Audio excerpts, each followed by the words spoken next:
when you talk about ULEZ and the war on motorists and other things like that, and people like say, well, what's the point of talking about it? What's the point of saying anything? What's the point of protesting?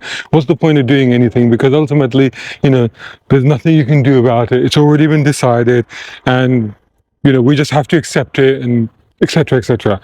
Well, it turns out that that's not quite true, because things can change. And in fact, the proof of that is in Wales, and it's related to this thing.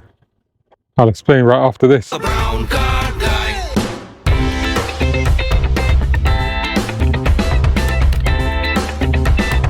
Brown card guy. Right, so unlike a lot of recent videos where it's a little bit, doom and gloom, this one's a little bit of good news, because it turns out that people power does have an impact. So as we all know, as I've covered in previous videos, and I'll put the link above below, whatever, we had this, some people have pulled me up on saying blanket 20 miles per hour limit in Wales. Of course, when I'm saying blanket, I mean that in the sense that I don't mean like all the roads everywhere was 20 miles per hour. What I meant was, and what actually happened, I think it's about 95% or so of the 30 miles per hour roads that existed in Wales were switched to 20 miles per hour. And this is what happened. This happened, I think, in late last year, September, I think it was, last year. So obviously, people were unhappy about that. I've made videos about it. I'm sure other people made videos about it. A lot of people spoke about it. It's not a really good scenario, particularly if you talk about a place, Wales, which is one of the best places to go driving in the UK. They have one of the best roads, some of the most amazing, spectacular scenery. It's just a really, really nice place to go on a driving holiday. And a lot of people, in the wake of this, some would say draconian limits, said that, they would stop going there. And you couldn't really blame them. The reality is that 20 miles per hour, as I've said it before in previous videos, and I'll just reiterate this again, don't have an issue with that as such when it's deployed appropriately in the right place.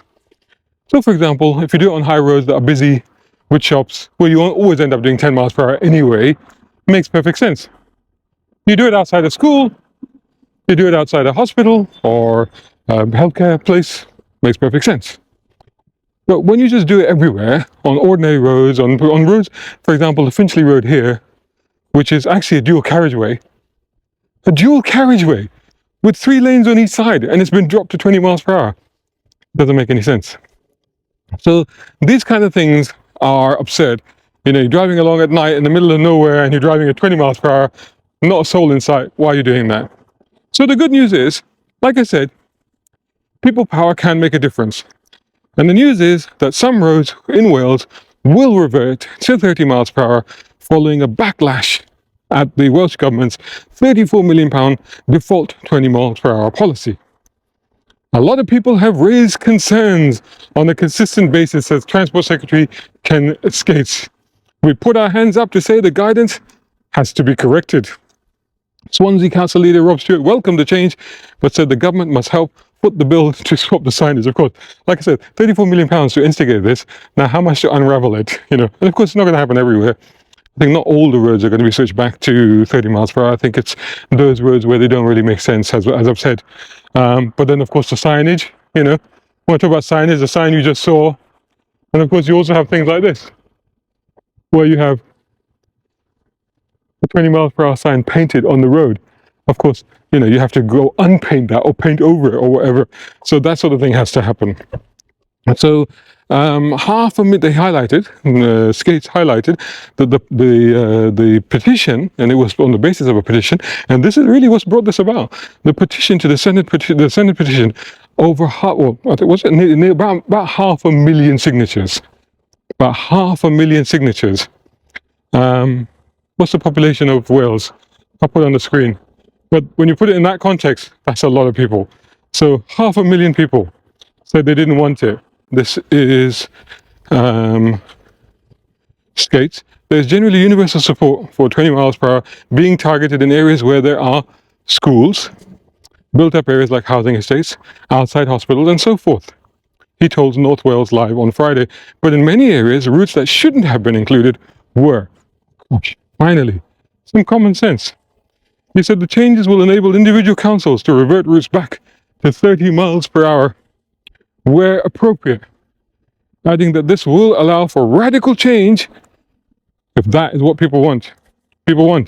So anyway, so that's that covered, and I think the key thing to take away from this very quick video, just very quick update on the 20 miles per hour situation, considering that I am in London, and of course we've had that here as well, is that sometimes these speed limits don't make sense, and if they don't make sense, they need to be reverted back, because otherwise you're just going to get mass non-compliance. You're going to criminalize a whole load of people that are getting booked for speeding and fined for the first time in their lives at 24 miles per hour, which is absolutely ridiculous. This is happening a lot right here in London as well. So again, I think now that this has been won in Wales, and now that it's been demonstrated that, you know, change can be affected, if people want it to be, then it should be looked at here as well. Good luck, everyone. Check this out, guys. It's my book. It's my first novel, and it's written for car fans like you. It's a fun political action thriller. It's full of cool cars and spectacular action. Get your copy now at Amazon.com.